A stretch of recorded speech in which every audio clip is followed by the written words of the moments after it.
कहानी धन्य बनने का मार्ग। एक छोटे से कस्बे में सुरक्षा सदन कल्याण एसोसिएशन का जागरूकता शिविर लगा था। बड़े बड़े अक्षरों में एक वाक्य लिखा था, धनी होना अलग बात है लेकिन धन्य होना बहुत बड़ी बात है। धनी तो बहुत होते हैं पर धन्य कोई कोई होते जो धन्यवाद के पात्र होते हैं। लोग आते जाते उस पंक्ति को पढ़ते, कुछ सर हिलाते और आगे बढ़ जाते।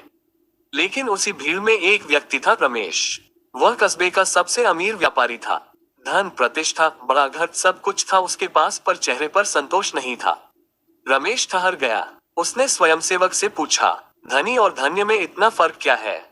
स्वयंसेवक मुस्कुराया और बोला, धनी वो है जिसके पास धन है, लेकिन धन्य वो है जिसका धन सत्कर्मों में लगे, परोपकार में लगे और किसी के आंसू का कारण न बने। ये बात रमेश के दिल में उतर गई। उसी समय पास में एक वृद्धा बैठी थी जिसके पास दवा के पैसे नहीं थे। रमेश ने पहली बार बिना सोचे उसकी मदद की। वृद्धा की आंखों में आंसू थे, लेकिन वो दुख के नहीं, आशीर्वाद के थे। उस दिन रमेश को पहली बार अंदर से शांति महसूस हुई। धीरे धीरे उसने अपने जीवन में बदलाव लाना शुरू किया। अपने व्यापार में ईमानदारी बढ़ाई, मजदूरों का ध्यान रखना शुरू किया। हर महीने अपनी कमाई का 10% समाज सेवा में लगाने का संकल्प लिया।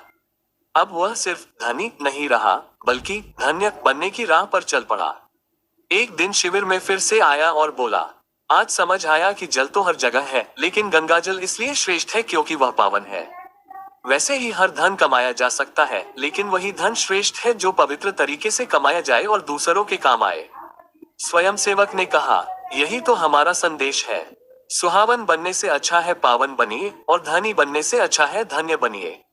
रमेश ने आगे बढ़कर कहा, मैं अकेले सब नहीं कर सकता, लेकिन मैं अब इस मिशन के साथ जुड़ना चाहता हूँ। और उसने सुरक्षा सदन कल्याण एसोसिएशन के साथ मिलकर कई जरूरतमंदों की मदद शुरू कर दी। धीरे धीरे पूरा कस्बा बदलने लगा। लोगों ने समझ लिया कि धन का असली मूल्य तब है जब वह किसी की मुस्कान बन जाए। संदेश मैसेज, धनी बनना आसान है, लेकिन धन्य बनना महानता है। पवित्र कमाई और परोपकार ही सच्ची पूजा है।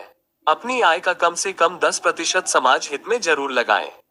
यदि अकेले संभव न हो तो सुरक्षा सदन कल्याण एसोसिएशन से जुड़कर समाज सेवा में भागीदार बने। ईश्वर को वही प्रिय है जो पावन है, और समाज को वही प्रिय है जो धन्य है।